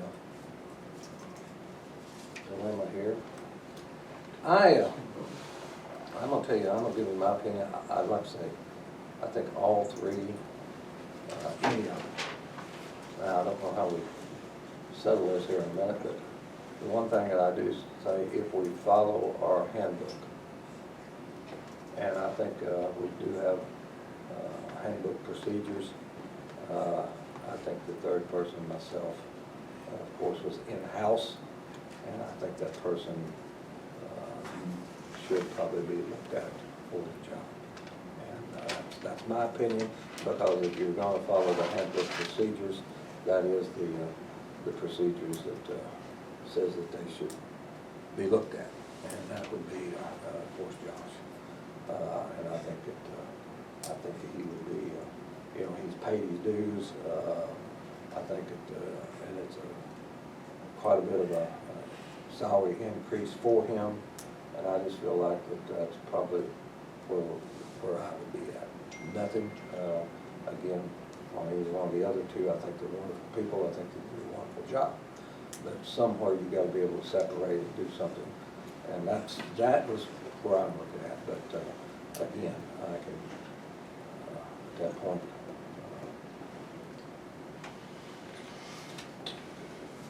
I can go in either direction on the others, but I think if we look at the policies and that There is a and policy section in place, about there's a section on that, correct? encouraging promotion from within, and there is a section that lends to that. Y'all want me to make a copy of that? No, I've read it too, but that, I understand there's a handbook policy, but that policy, I wonder how many times it's actually ever been followed. Because there's a lot of people that's applied for jobs that were in a position that it would have been a step up to that position, and they weren't even interviewed. So, I think that policy is probably null and void in my opinion, but I agree.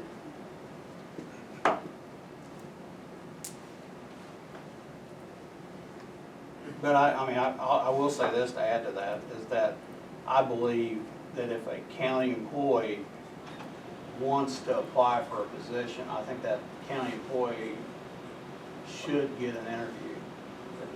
Should have, you know, at least an opportunity. But as far as saying that because we have a county employee wants a different position, and that he gets a foot up on somebody else, he just gets the opportunity. I mean, but I know I can state a couple positions that the guy didn't get an interview.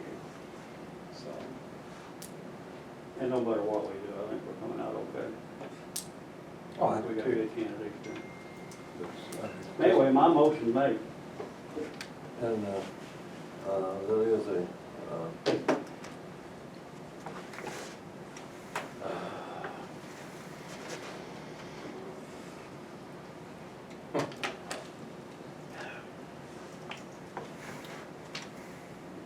Second or move on? Everybody think about it or table it with everybody. I don't want to table it. We tabled it once, we tabled it twice, we've been doing this for 2 months. I mean, People work or forget about it. so, yeah, I mean, at that point, I mean, again, do you wanna go, ain't it gonna looks like change. you're gonna have three, you're gonna have Nothing's gonna three, change. somebody's gotta give here. Yes. Somebody's gotta give. And I ain't giving. And, Okay, I guess if you're not giving, I'm not gonna give. So. whoa, that comes right back to this seat right here, You though. got that right. I mean, that's where it comes back to. That's where it comes back We to. won't make that kind of comment. I mean, Just please again, don't flip a coin. yeah, we're not gonna do that. I'm We're not, do that. I got a Wait two-sided. a minute, let me get my phone out here. I'm not gonna do that. Oh.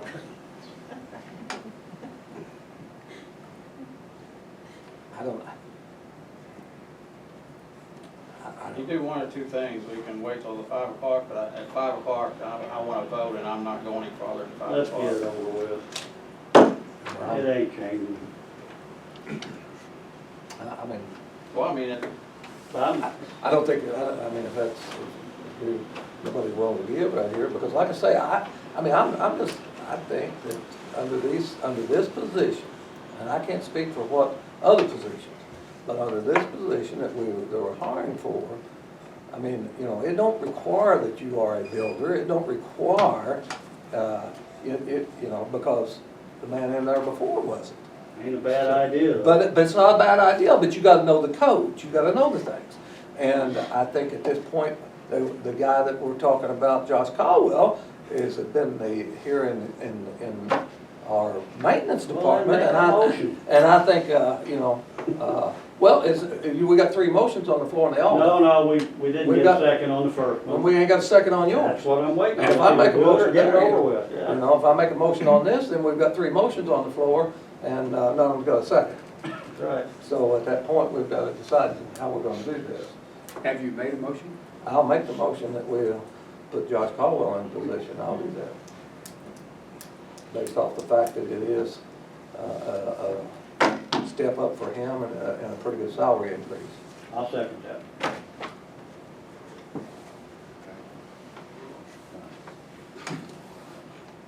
I'm not gonna vote on that, because I think you took the person with the least experience of any of the other 2 candidates. And I just don't agree with that.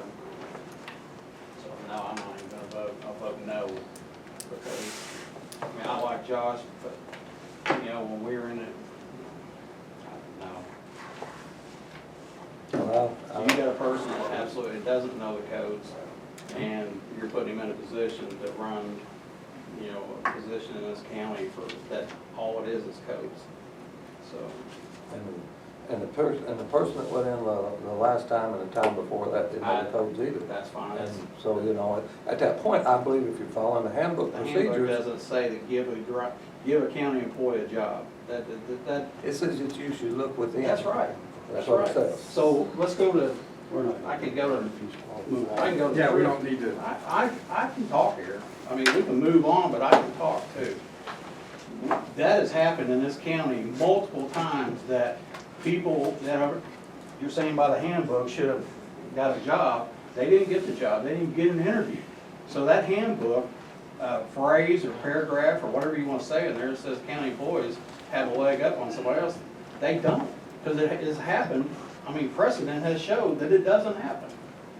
So you vote however you want, but I think you're wrong, and I think you'll see the day that you're wrong. And it won't be the first time. And I don't like to And I'm make- sure you've been wrong too. So, I've been wrong a bunch We'll of take it times. around the circle and we'll all make mistakes. Well, that's, So I don't like discuss. I don't like the jumping in and knowing you're doing that right. I don't off the bat. think we're making a mistake. Well, then you didn't. I don't think I'm making a mistake. I You say didn't what I nominate him, want did just you? the same as you can. All right, with that being said, it's been voted on for a 2-to-1 vote. And again, we'll move to the board appointments here.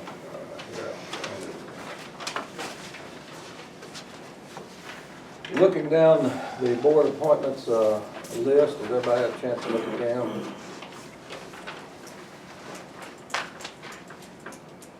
All these people still acceptable. I mean, does anybody not want to get out or anything? I've not heard anything. I've not heard anything on any of it either. Have you got anything from your? Nobody's contacted me telling me they didn't want anything. The ones in red is, the one that's up, is that, I guess, well, they're No, all. it's just, they're just different because they're a 4-year, and your library trustees, it looks like both of them are still in good standing, so you do this, Okay. that's a Yeah. 4-year appointment. Oh, I'm sorry. Sorry, Bob. Yeah, I got, Didn't mean to make you mad. don't make me mad.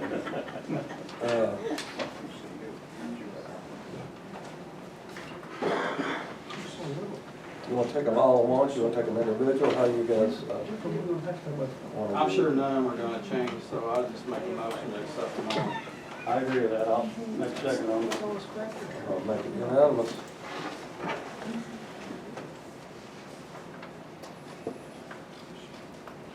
And then your board of health, Michelle will come to you if you guys need to realign that person.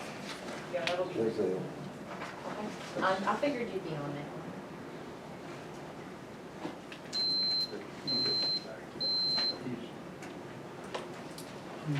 By the way, welcome back. Thank you.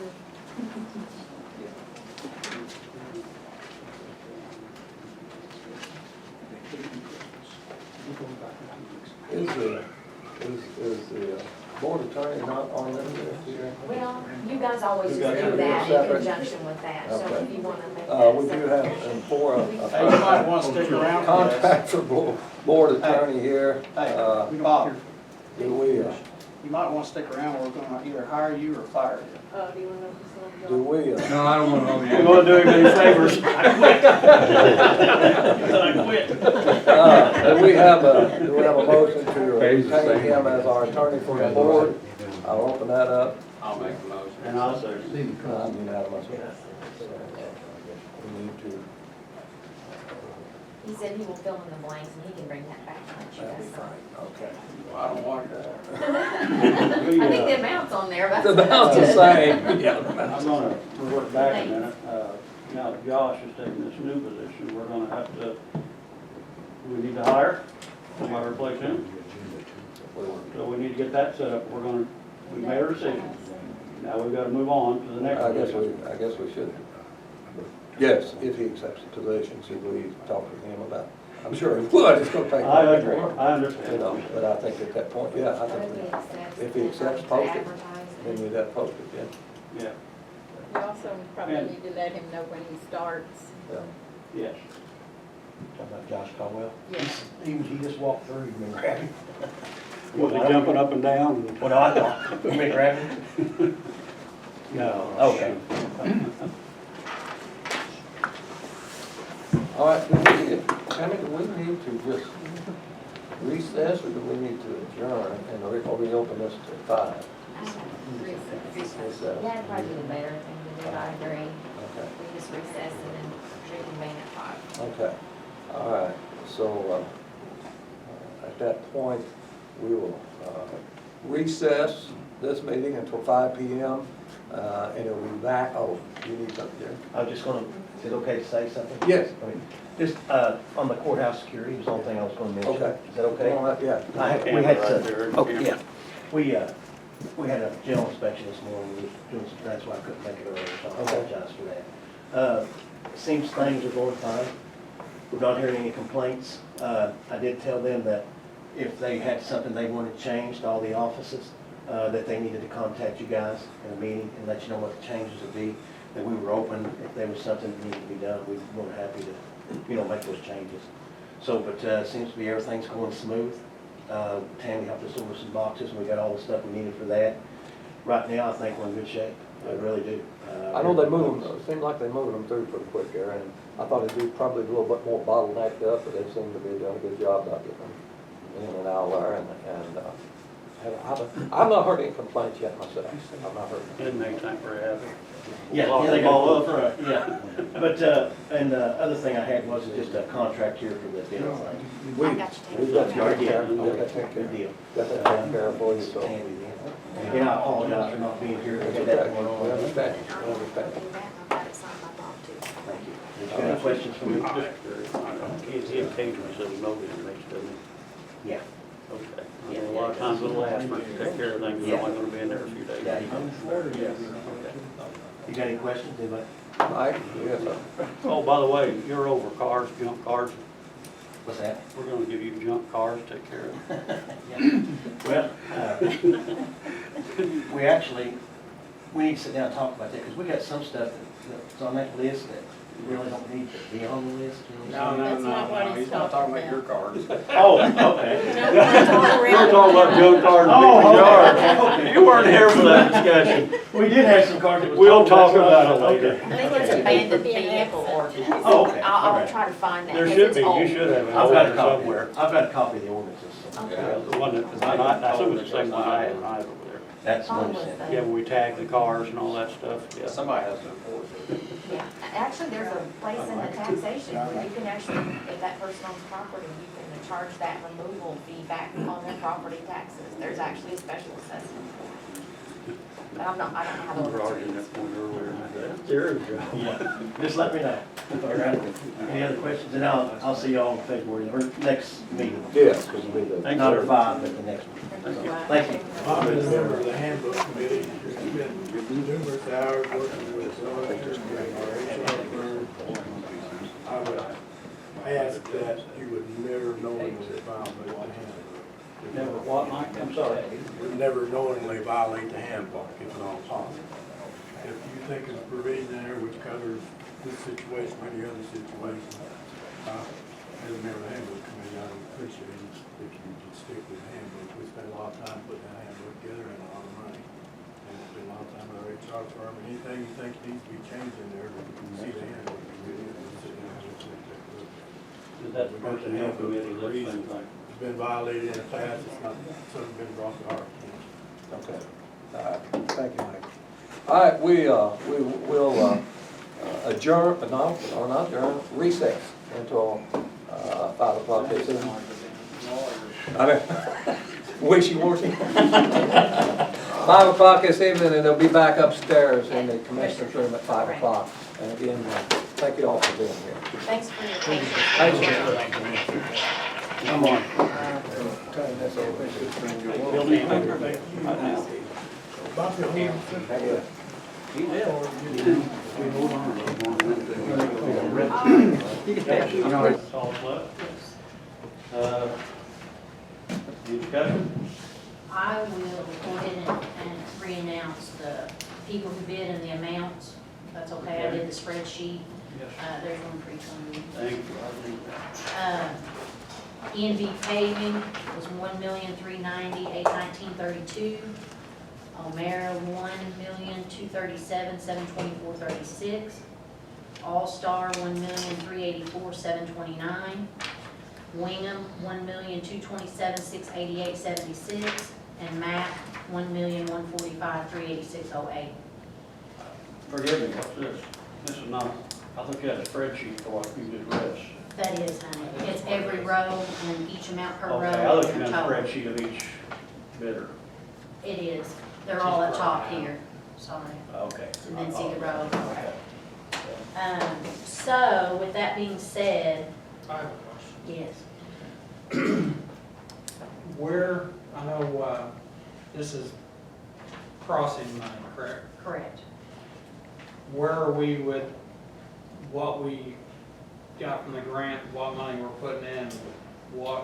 How is our money with the bids we've got?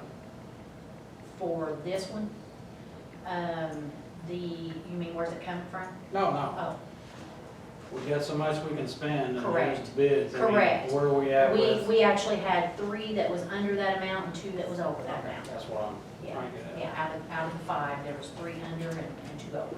Okay. And they all bid equal?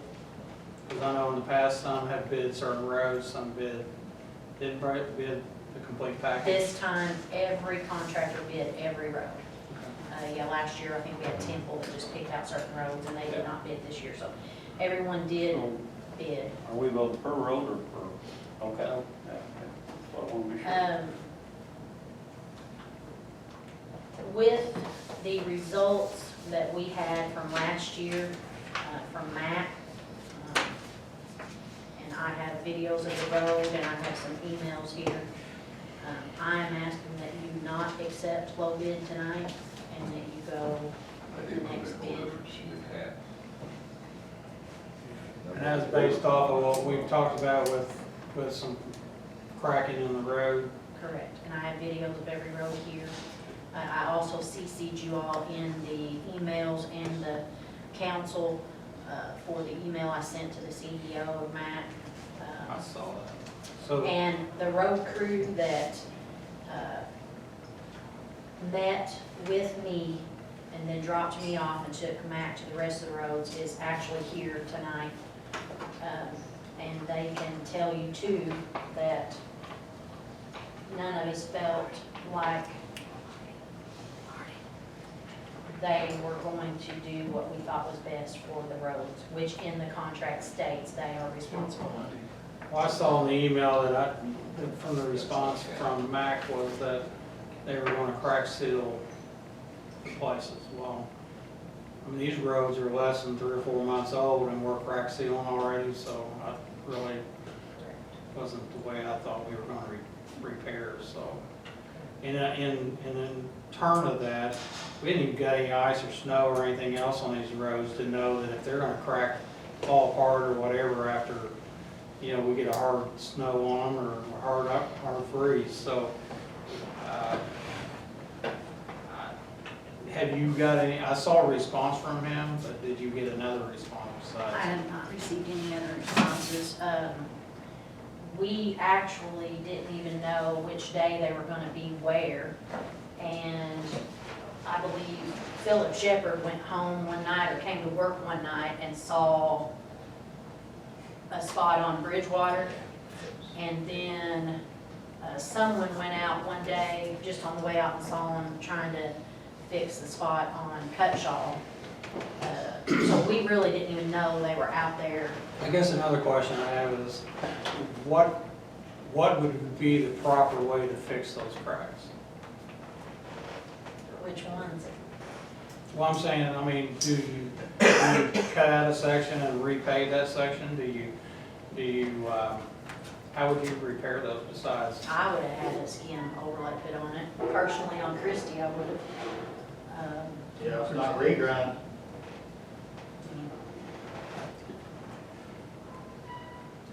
You're an engineer, I mean, is that what you'd say? I mean, it's pretty typical. I haven't looked, I mean, I know He a lot of hasn't people have seen looked it. at it, so I can't speak directly to it. Just saying they would, But it's not uncommon to, it depends a little bit on, condition, but that's consistent repair strategy. okay. And we haven't heard from them. Just the last email I gave you, and people in the public knowing that they have been out there. Well, I Chad, saw the email where he stated that once weather Yeah. changed, he would be out there, we're gonna be out to do something. I mean, you can kind of scroll through different roads. There's, and you Well, that guys correction- chime in, there's Bridgewater, Leota, Christie, Jimtown. Oh, that's a crap, I was thinking, wow. And that one right there, what was the last one you went to after the dark spot? Leota? Yeah. Yeah, Leo was before Bridgewater. Okay. And Bridgewater was all on black spot. So this is separating down the center, or down the edge of the road. Some of it's in the middle, some of it's on one side, some of it's on the This right. is what their fix was on Christie Road. I saw that, yeah. Again, where I come with that is, we're 6 months Correct. into new paving and it's already doing that. And we'd like to get a few years out of some paving instead of that, so, all right. The language is that it's awarded the lowest responsible and responsive bidder. And based on their history, we could show they have not been either one so far. They may begin to be responsive, but they were not responsible in the beginning, or they would have had a better product. I don't know if it's I don't know what caused that, but something must have caused that kind of result. So I yours- know that there were yours- some, Go ahead. I know that there are companies here tonight, obviously, and I will run this.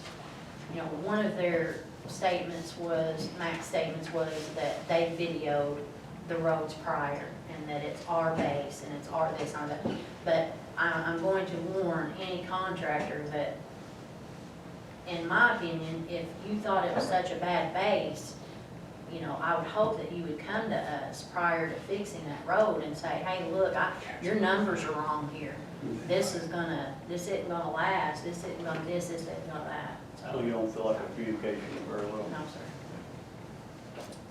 So the recommendation is to go to the second one. Yes, sir. It is. We can, So the question is, y'all want to accept that one? Yeah, well, we'll vote on it. Yeah. Need a motion, or we ready for a motion yet? Yeah. I'll make a motion that we accept the second bid. And I'll second that motion. So it's unanimous.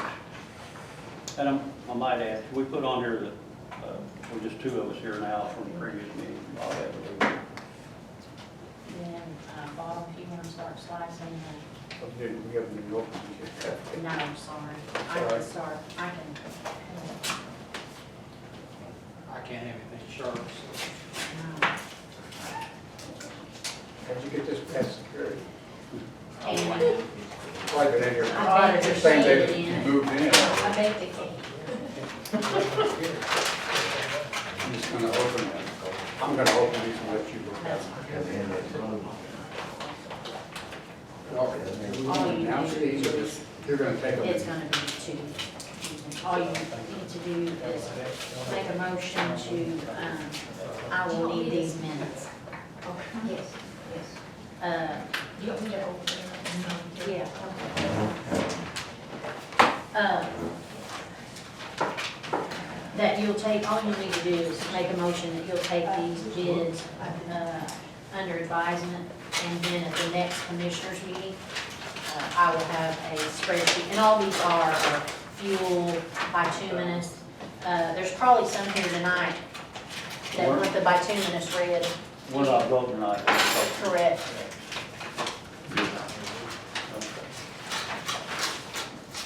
Is anyone here that would like the bituminous red? Please. Okay. Please. Okay.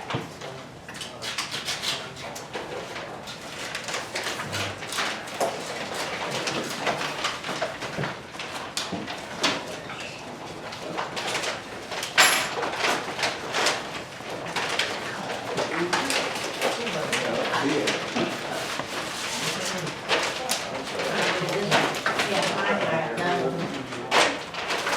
This one you will not have to do.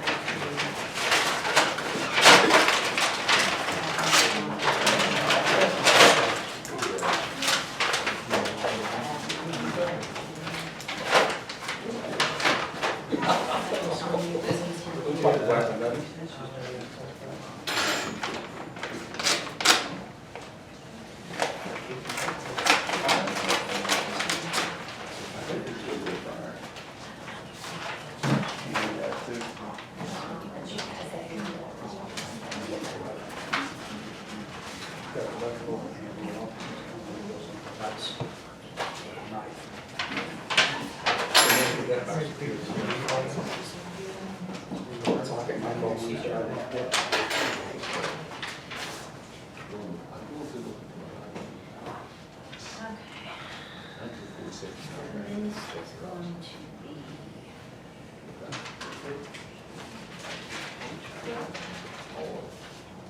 You can read this one out loud.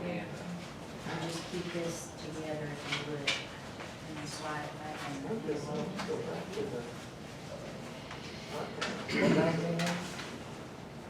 I was going to read those, 4 things right there, John, how many of us right there?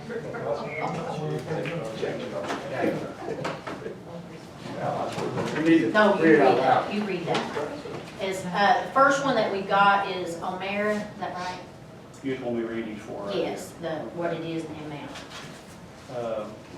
Yeah, Dave O'Mara contractor, hot mix number 11 surface, $51 per ton, is that correct? Yes. Hot mix number 9 binder, $49 per ton. Hot mix number 5 base, $47 per ton, and cold mix, $135 per ton. Again, that was Omera's.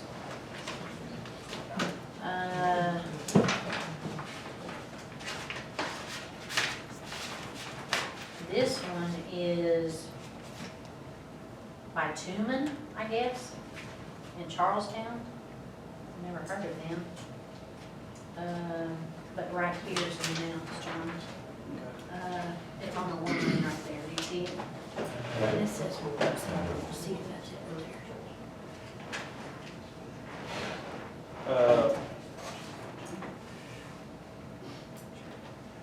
$49 per ton, number 11 surface, and $46.75 per ton, number 9 binder. And then.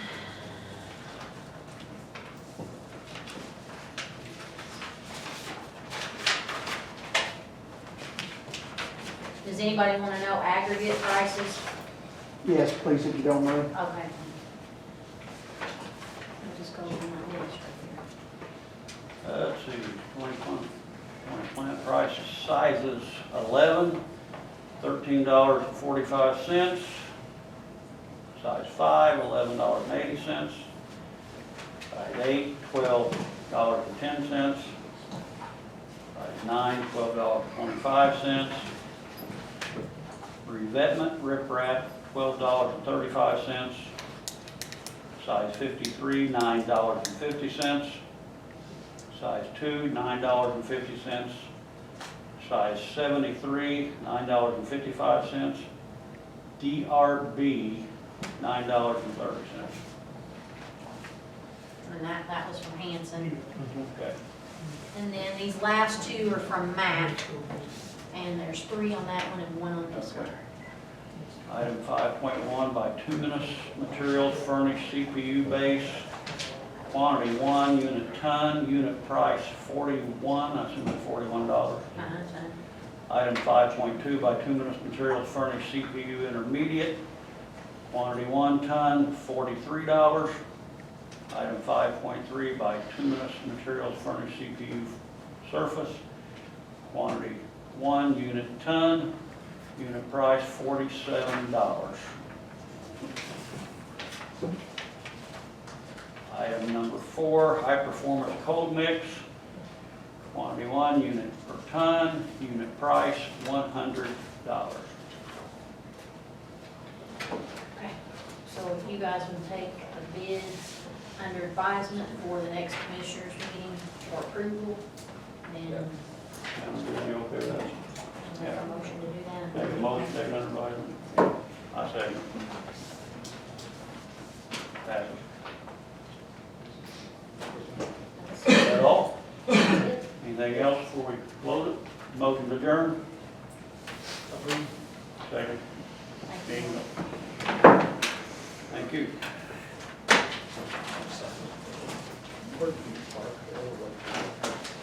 Fire office.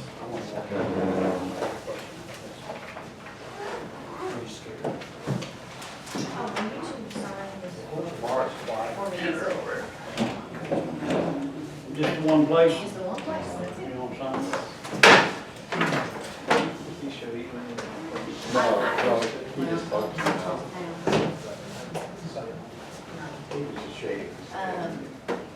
Would you put on the next agenda that we have a whole file folder auction? We need to get an auction in March.